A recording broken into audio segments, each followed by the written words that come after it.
মৰমৰ ছাত্ৰ-ছাত্ৰীসকল তোমালোক সকলোকে আমাৰ এই চেনেলটোলৈ পুনৰবাৰ স্বাগতম জনাইছোঁ। আজিৰ এই ভিডিঅ'টিত নবোদয় বাছনি পৰীক্ষাৰ বাবে ইম্পৰ্টেণ্ট ভাষা জ্ঞানৰ কেইটামান কুৱেশ্যন আমি আলোচনা কৰিম। এনেকুৱা ধৰণৰ কুৱেশ্যনে এইবাৰ পৰীক্ষাত আহিব, গতিকে ভিডিঅ'টো মনোযোগেৰে তোমালোকে শেষলৈকে চাবা, তেতিয়াহে তোমালোকে বুজি পাবা। ঠিক আছে, এতিয়া চোৱা, প্ৰথমতে কি দিয়া আছে, ইয়াতে দিছে যে বিপিনহঁতৰ এজনী পোহনীয়া হাতী আছে, তাইৰ নাম হৈছে মালতী। বিপিন হৈছে এজন মানুহৰ নাম। ঠিক আছে, তেওঁলোকৰ এজনী পোহনীয়া হাতী আছে আৰু সেই পোহনীয়া যিজনী হাতী তাইৰ নামটো কি ৰাখিছে, তেওঁলোকে মালতী ৰাখিছে। মালতীক ককা দেউতাই বহু বছৰ আগতেই সিহঁতৰ ঘৰলৈ আনিছিল। এতিয়া চাবাচোন, হাতী সাধাৰণতে কি হয়, বনৰীয়া জন্তু হয়নে, কিন্তু হাতীক মানুহে কি কৰে, পালনো কৰে। গতিকে মালতীক কি কৰিছিল, মালতী কাৰ নাম আছিল, হাতীটোৰ নাম আছিল। এতিয়া মালতীক সেই ককা দেউতাকে কি কৰিছিল, বহু বছৰ আগতে সিহঁতৰ ঘৰলৈ আনিছিল। তাই বৰ শান্ত স্বভাৱৰ আছিল। শান্ত, মৰমীয়াল আৰু উপকাৰী স্বভাৱৰ বাবেই মালতী সকলোৰে অতি মৰমৰ। অৰ্থাৎ তেওঁ মালতী কি আছিল, সেই হাতীটো কি আছিল, বৰ শান্ত আছিল, মৰমীয়াল আছিল আৰু উপকাৰী আছিল, অৰ্থাৎ যিয়ে আনৰ উপকাৰ কৰে। ঠিক আছে, উপকাৰী আছিল আৰু সেই স্বভাৱৰ বাবেই মালতী সকলোৰে অতি মৰমৰ, অৰ্থাৎ সকলোৱে তাইক ভাল পায়। এতিয়া মালতীৰ এটি পোৱালিও আছে। বিপিনহঁতে তাক ৰংমন বুলি মাতে, অৰ্থাৎ মালতীৰ এজনী কি আছে, পোৱালি আছে। সেই পোৱালিটোৰ নাম কি হয়, ৰংমন। বিপিন শেৱালিহঁতে তাৰ লগত খেলি বৰ ভাল পায়। এতিয়া মালতী সিহঁতৰ পৰিয়ালৰে এজন হৈ পৰিছে। কলগছ খাই তাই বৰ ভাল পায়। এতিয়া চাবাচোন, হাতীয়ে সাধাৰণতে বেছিকৈ কি খায়, কলগছ খায়, আৰু হাতীয়ে কলগছ খাই বৰ বেছি ভাল পায়। মালতীয়ে চুবুৰীয়াৰ বাৰীৰ ডাঙৰ ডাঙৰ কলগছবোৰ খাই ফুৰে। অৰ্থাৎ সেই হাতীটো কি কৰে, চুবুৰীয়া অৰ্থাৎ ওচৰে পাজৰে যিবোৰ মানুহৰ ঘৰত কলগছ আছে সেইবোৰ কি কৰে, ডাঙৰ ডাঙৰ কলগছবোৰ খাই ফুৰে। মালতী গাঁওবাসীৰ বুকুৰ আপোন হৈ পৰিছে। অৰ্থাৎ গাঁওবাসীয়ে, অৰ্থাৎ গাঁওখনৰ যিবিলাক মানুহ আছিল তেওঁলোকে মালতীক বৰ বেছি ভাল পাইছিল। সকলোৱে তাইক ফল মূল, শাক পাচলি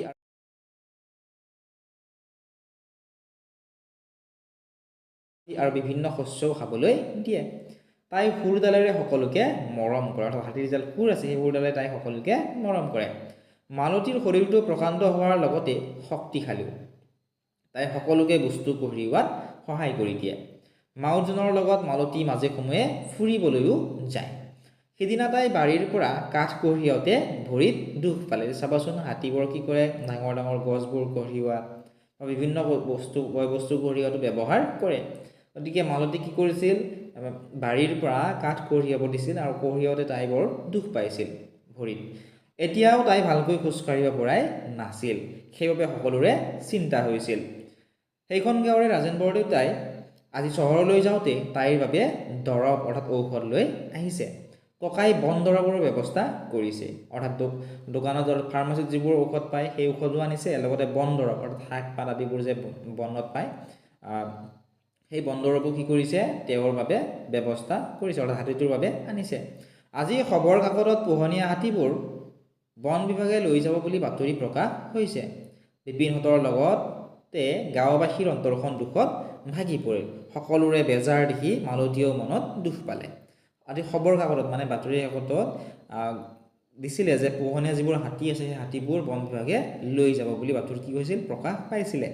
আৰু সেই বাতৰি প্ৰকাশ পোৱাৰ বাবেই এই গাঁওবাসীৰ অন্তৰত বৰ দুখ লাগিছিল। কিহৰ কাৰণে দুখ লাগিছিল, কাৰণ সেই মালতী নামৰ যিটো হাতী আছিল সেই হাতীটোক বৰ বেছি ভাল পাইছিল।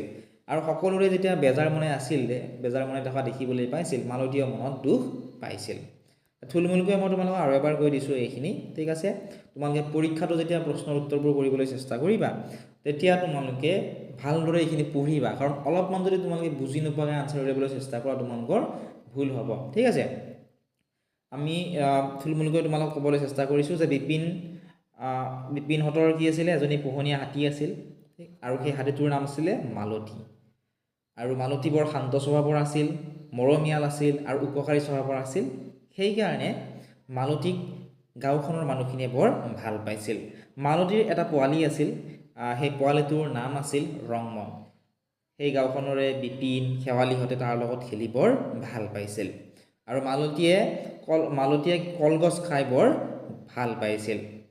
মালতীয়ে চুবুৰীয়াৰ যিবোৰ ডাঙৰ ডাঙৰ কলগছ আছে বাৰীত থকা কলগছ সেই কলগছবোৰ খাই ফুৰিছিল মালতী ইয়াৰ বাবে গাঁওবাসীৰ আপোন হৈ পৰিছিল আৰু মৰমতে গাঁওবাসীয়েও মালতীক ফল মূল শাক পাচলি আদিৰ দৰে বিভিন্ন শস্য খাবলৈ দিছিল আৰু মালতীৰ শৰীৰটো প্ৰকাণ্ড আছিল অৰ্থাৎ বহুত ডাঙৰ আছিল সেইকাৰণে তাৰ বৰ বেছি বলো আছিল আৰু মালতীয়ে সকলোকে বয় বস্তু কঢ়িওৱাত সহায় কৰি দিছিল আৰু মাজে সময়ে মালতী যিজন মাউত আছিল সেই মাউতজনৰ লগত ফুৰিবলৈও গৈছিল আৰু মালতীয়ে বিভিন্ন ধৰণৰ কাম কৰি সহায় কৰি দিছিল আৰু এদিনাখন যেতিয়া বাৰীৰ পৰা কাঠ কঢ়িয়াই আছিল তেতিয়া মালতীয়ে ভৰিখনত বৰ দুখ পাইছিল দুখ পোৱাৰ বাবে তাই ভালকৈ খোজ কাঢ়িব পৰা নাছিল খোজ কাঢ়িব নোৱাৰাৰ বাবে গাঁওবাসীৰ কি হৈছিল চিন্তা হৈছিল আৰু সেইবাবে কি কৰিছিল বিভিন্ন দৰৱৰ ব্যৱস্থা কৰিছিল আৰু তাৰ কিছুদিন পিছতে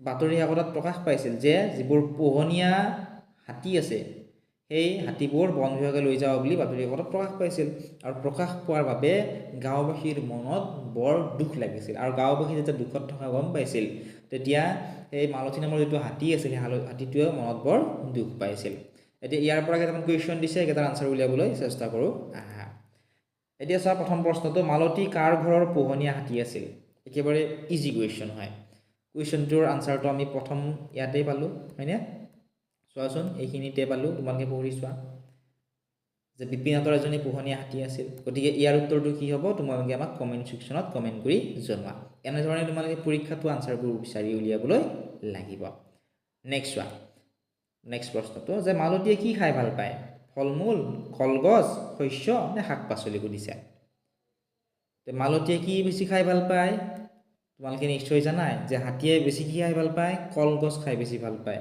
গতিকে কলগছ হ'ব কাৰেক্ট আনচাৰ এতিয়া চোৱা তোমালোকে পঢ়িবলৈ পাইছিলা যে গাঁওবাসীয়ে ফল মূল দিছিল শস্য দিছিল শাক পাচলি দিছিল গতিকে সেইবোৰ হাতীয়ে খায় কিন্তু আটাইতকৈ বেছি কি ভাল পায় কলগছ আটাইতকৈ বেছি ভাল পায় গতিকে অপশ্যন নম্বৰ বিটো হ'ব এই প্ৰশ্নটোৰ শুদ্ধ উত্তৰ আশা কৰিছোঁ ধুনীয়াকৈ তোমালোকে বুজি পালা এতিয়া চোৱা নেক্সট প্ৰশ্নটো যে সকলোৱে মনত কিয় দুখ পাইছিল অপশ্যন এত আছিলে মালতীয়ে ভৰিত দুখ পোৱাৰ বাবে অপশ্যন বিত আছিল মালতীক ফুৰাবলৈ নিয়ে বাবে অপশ্যন চিত আছিল মালতী সকলোৰে মৰমৰ বাবে আৰু অপশ্যন নম্বৰ ডিত আছিলে মালতীক চৰকাৰে লৈ যাব বাবে এতিয়া চোৱা এই কুৱেশ্যনটো বহুত বেছি ইজিও হয় আৰু বহুত বেছি টানো হয় কাৰণ বহুতেই ইয়াৰ আনচাৰটো কি লিখি থৈ আহিব বহুতো ছাত্ৰ ছাত্ৰীয়ে অপশ্যন এটো ইয়াৰ আনচাৰ লিখি থৈ আহিব মালতীয়ে ভৰিত দুখ পোৱাৰ বাবে সকলোৱে মনত দুখ পাইছিল কিন্তু এইটো নহয় মালতীয়ে ভৰিত দুখ পাইছিল ইয়াৰ বাবে গাঁওবাসী দূষিত হৈছিল